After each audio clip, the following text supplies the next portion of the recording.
masalah kentang, bukan masalah lagi. Tahu biasa gue ngomong gitu. Filosofi mangga yang kemarin. Selain kejadian itu, ada satu lagi kejadian yang masih gue ingat sampai sekarang. Kalau tentang pohon mangga itu kejadian waktu gue masih SD. Kejadian yang berikutnya yang menurut gue mempertegas kejadian sebelumnya.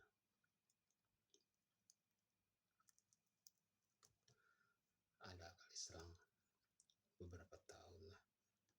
Ini ceritanya gue udah kuliah. Seperti biasa, gue lagi nyalin catatan di teras. Waktu itu hari kuliah biasa, bukan weekend. Gue lagi libur di tengah minggu. Lagi nyalin catatan di teras, tiba-tiba ada ibu-ibu pengemis gendong anak.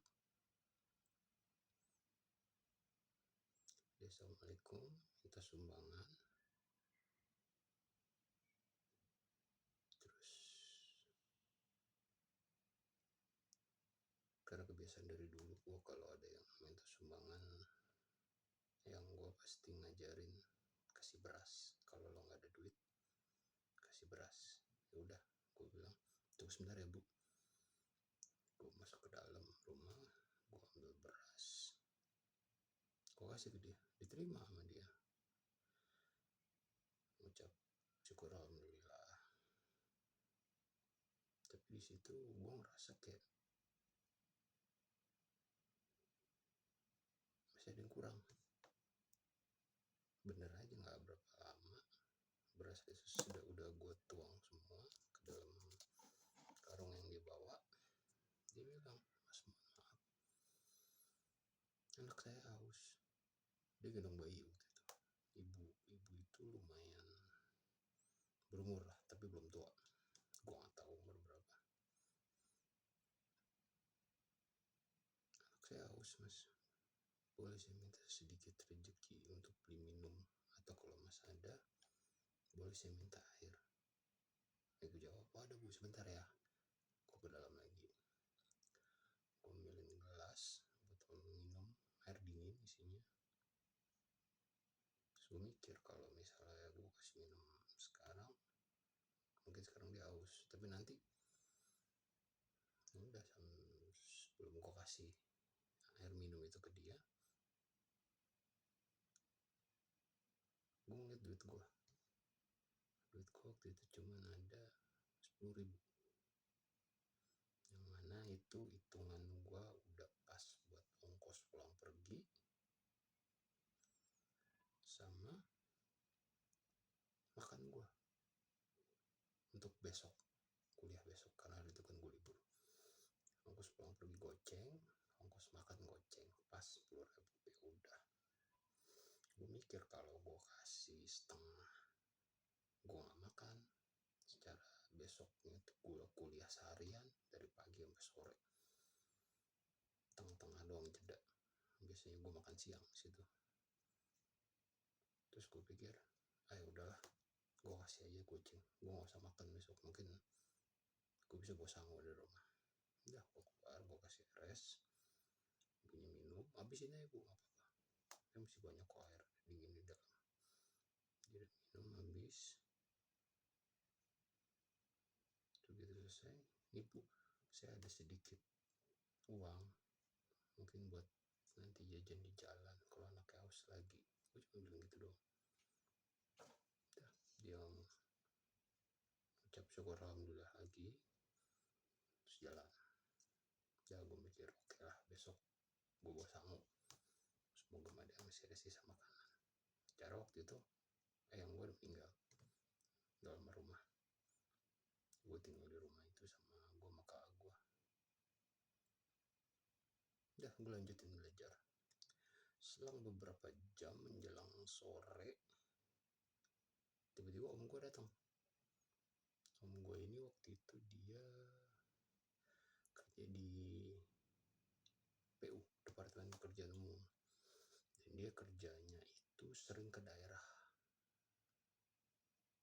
buka rute, bangun jalan, gitu-gitulah. Gue gak ngerti, pokoknya setiap kali dia cerita intinya kerjanya dia gitu, bikin jalan di pedalaman. Udah dia datang, gue bukain pintu, basa-basi bentar, ngobrol bentar, terus dia bilang, Mas, ini ada oleh-oleh buat kamu, kemarin om habis dari Sorong. Gue inget banget tuh, dia bilang dari Sorong, Irian, ini ada oleh-oleh buat kamu. Oh, gue terima, senang hati. Oh, lumayan nih makanan buat sanggup besok. Gue udah gak kepikiran sama duit yang setengah gue kasih tadi. Gue udah seneng ya, biarpun itu cuma cemilan semacam kayak dodol atau apa gitulah pokoknya. Udah, terus pas gak lama om gue pamit. Seperti biasa adab di keluarga gue kan, kalau ada keluarga kita yang mau pulang pamit, kita nganterin sampai dia naik mobil, atau sampai paling nggak sampai ke depan gerbang. Gue anterin, waktu itu dia naik mobil, gue anterin sampai depan mobil. Tiba-tiba dia ngerobot dompet. Gue gak minta, gue gak ngomong apa-apa, gue cuma sekedar nganterin kayak kebiasaan yang biasa dilakukan di keluarga gue. Dia ngasih duit ke gue 500.000. Gue kaget, om banyak amat. Udah gak apa-apa mas, aku lagi ada rezeki. Kamu kan tinggal di sini sendiri, cuma bersama Mbak Ati. Kamu pakai aja buat makan. Seneng dong gue. Dah, om gue pulang. Dan gue masih bengong di pinggir jalan, di depan rumah gue itu, megang duit 500.000. Terus gue masuk, kunci pintu, balik ke teras, terusin. Gue mikir, tadi gue ngasih goceng cuma selang berapa jam, om gue datang ngasih gue gopek tahun 2000, sebelum tahun 2000 itu. Gue kuliah 2000 akhir, 2000 awal, tahun 99, 2000 gitu lah. Gue lulus 2005.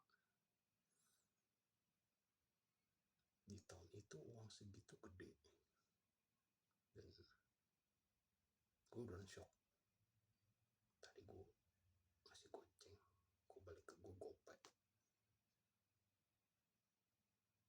Mirip, serupa sama filosofi mangga yang kemarin. Kasih, terus lupain, gak usah diinget-inget. Karena waktu itu juga habis gue ngasih duit 5.000 itu setengah dari duit yang gue punya. Gue mikir ya udah, besok gampang lah, insya Allah ada rezeki. Dan itu bener. Itu dua kejadian yang selalu mengingatkan gue untuk bersedekah, sedekah berapapun yang gue dapat hari itu, sedekah setengahnya kalau bisa. Kalau nggak bisa jangan dipaksain, itu biasa.